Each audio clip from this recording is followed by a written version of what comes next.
We are less than 22 hours away from the best time of the NBA calendar. The 2025 playoffs, they tip off tomorrow, and we are excited. We're going to get you set for the weekend of playoff games over the course of the next hour. We have the keys to the play-in battles for the last two seeds in these playoffs. We go live to Memphis for the status on Ja Morant. And in 25 minutes, my exclusive interview with Luka Doncic. It's his first extensive one-on-one conversation since the trade, and he really goes there, y'all. And then LeBron James speaking live to reporters on the eve of his 18th playoffs. We have it all for you here on NBA Today alongside Wendy, Shams, UD. I'm Malika Andrews. The day before the playoffs, it feels like Christmas Eve, the anticipation peaking at the presents. But right now, it is LeBron James who is at the podium speaking to reporters as we speak. It is a developing story that we will bring you to right now. I want to know how you kind of got, like how they earned that, you know, and how you remember all of them. No, it's not an earned thing. I mean, it just kind of happens. I have no idea how I remember the majority of them, if not all of them. I have no idea, you know, but it's definitely a chemistry thing that I started a long time ago with my teammates, and you know, been blessed enough to be able to have the mind to be able to remember them all. You know, even with former teammates that's not my teammates anymore. My game told Steve Nash that keeping your mind right and your mind sharp was just as important, if not more important, than what you do to your body. What do the playoffs demand of you mentally, and what do you do to sort of meet that? I mean, everything. The playoffs demand everything from you mentally. I mean, obviously, you know, the physical toll that it's going to take because the games ramp up, the intensity ramps up, the physicality ramps up. The referees in the league allow us to play more physical, you know. In the postseason, so your body takes a toll, but mentally being able to have that mind, you know, sharp throughout the course of a series, no matter if it's good or going bad, you always got to try to stay even keeled throughout the course of a postseason in each series if you're able to advance. So, absolutely. LeBron, I think since Julius Randle got back, I think they're 16-4. What have you seen that they're doing well since he's come back? Everything. Very, very, good team and super well coached. LeBron the other day, he mentioned that he was high, and it seemed like that was bad, and healthy, so last stretch. Were you encouraged from how you got to that on the floor? How important is that going to be once it's done? You got to be able to defend. You got to be able to get stops, you know, in the postseason, and you know, we have a system that we've been working on, you know, throughout the whole course of the season, and you know, it's up to us to go out there and execute that. You know, I think coach and the staff, they put us in position to give us the best game plan they believe that gets us a victory, and it's up to us to go out and execute that. I know that if you're in the playoffs, you feel like you've got a chance, but what does it particularly mean for you after 22 years, 40 on this planet, to have this sort of opportunity with this group as the 3 seed? I guess how energizing is that for you? I mean, it's a blessing. I don't take it for granted to be able to play in the postseason at my age and how many years I've played in this game. So to be a 1 of 16 teams, to go in with this team and know what we're capable of, you know, all you can do is ask for is a chance to be able to compete at the highest level and be able to compete for the ultimate thing, and that's the Larry O'Brien trophy. So, you know, you just don't take it for granted. Do you know what championship teams are made of? Are there the ingredients in this room? To be a championship? After the Houston win, both Austin and Luka said, hey, we're about winning championships. The man who's won several. What do you like about this team going into the postseason? Well, I mean, obviously, you want to be healthy going into a postseason run. That's most important. And then you want to be able to be playing at a high level, you know, for the majority of the season. Being in like, you know, must-win games, going down the stretch, playoff type intensity games, and we had that. You know, so. But at the end of the day, I mean, so I could talk as much as you guys want me to talk, but the game is won in between the 4 lines. I don't give a damn how much you know about the team, how much they know about you, all the talking. It's not about that. It's about once you get on the floor, the game is won in between the 4 lines. So get a game plan, you go out and execute it. They're going to try to stop our game plan, vice versa. That's what it comes down to. You got to experience the championship with Anthony Edwards this summer. What did you learn about him? Hannah's amazing. Unbelievable basketball junkie. loves to play the game of basketball. Great kid, and all the success he's gotten so far throughout his young career has been awesome to see. He's put the work in. Dave McMenamin. 21 games so far between you and Luka. What layers have you been able to find offensively compared to the initial chemistry? Offensively, give Luka the ball, and if we stay ready, we never got to get ready. All right. Well, LeBron James is heading into his 18th postseason. There he was talking live ahead of Game 1. LeBron is the all-time leader in points, games, and wins in the playoffs, and he has more of all three of the Wolves franchise does in their history. Leading the Wolves, Anthony Edwards, who LeBron just had high praise for, he raises his play in the postseason. He raises his scoring output by nearly 4 points in the playoffs and has the highest career average by any Wolves player in the postseason. One thing that could decide the series is the front court play. The Lakers rotation really only uses Jackson Hayes in big minutes. It's a stark contrast from the Wolves. Here's Rudy Gobert and what he thinks of that matchup. I know a lot of people don't like the numbers, but the numbers a lot of times speak more than, over a long period of time, the numbers speak more than eye test.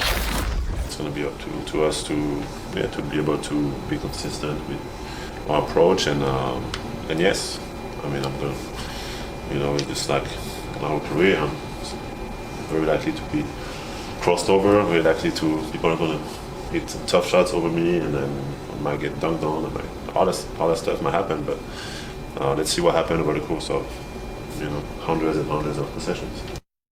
Okay, so we've seen the Rudy Luka movie before, even if the jerseys were different. And JJ Redick, he had a theory on why Luka loves this matchup so much you do. He says that Luka likes to play against the best in the world, and he's going up against a 4-time Defensive Player of the Year. He thinks no one can guard him. What do you see in this matchup? Well, we know the playoffs is all about adjustments, who can make them on the fly and who can't. Luka thrives against drop coverage. He's about 1.14 points per possession against the drop coverage. Rudy lives in the drop coverage 64% of the time. So if we look right here and we pause it, Luka already sees too much with Rudy being dropped at 6'8". He puts his body in front of the defender. Right now, he creates that 2-on-1 matchup. This is when Rudy gets in trouble as Gafford rolls to the rim full speed. He actually bumps into Rudy. He crosses over because he's so big and he throws a lob.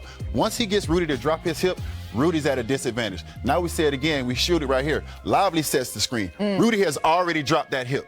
He's already in trouble right now. So now we create that space with our 6'8" size.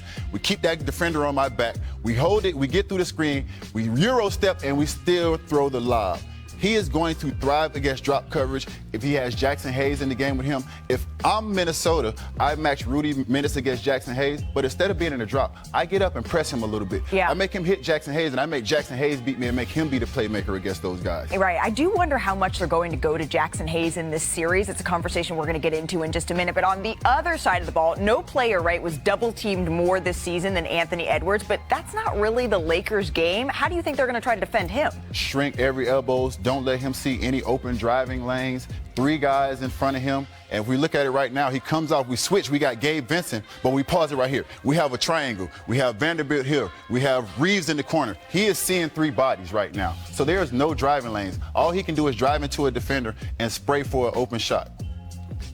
Those are the guys that the Lakers are going to take their chance on beating them. No disrespect, but we will let anybody but him beat us. Now we said it with DiVincenzo. We have Austin Reeves, who we might think is a weaker defender, but watch Vanderbilt pull up here to the elbow right now. We're already shrinking that other elbow. So right now, this is almost like a 3-2 that he's looking at, a 3-2 zone that he's kind of looking at. The Lakers are passing guys through.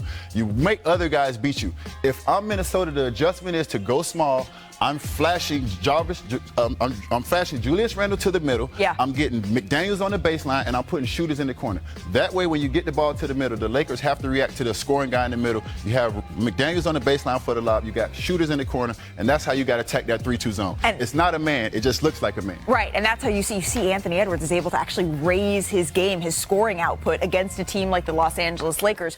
And I know the Lakers, they're getting a lot of shine in this series, and it is for a good reason. The lights are just brighter in Los Angeles. But Minnesota has been one of the hottest teams in the league to close out the season here. We heard Ann Edwards say, this is just how we like it. We want them to be talking about the other guys. If you're the Timberwolves, how are you approaching this series? I think they kind of like that everybody is going against them, doesn't think that they can win because, you know, we've talked a lot about the Clippers. The Clippers finished the season 18-3. How about the Wolves finishing 17-4 to get into this 6th seed? That was a real thing that they needed to do. They underachieved early in the season after the Karl Towns trade. They also had some significant injuries to Julius Randle and Dante DiVincenzo. But they really were a great team down the stretch. And they've got a lot going for them. They don't have necessarily the star power of Luka and LeBron, but they've got some things that they've been doing really well coming into this series. I think they come into LA with some confidence that they're being overlooked. During that 17-4 stretch, Julius Randle made his return.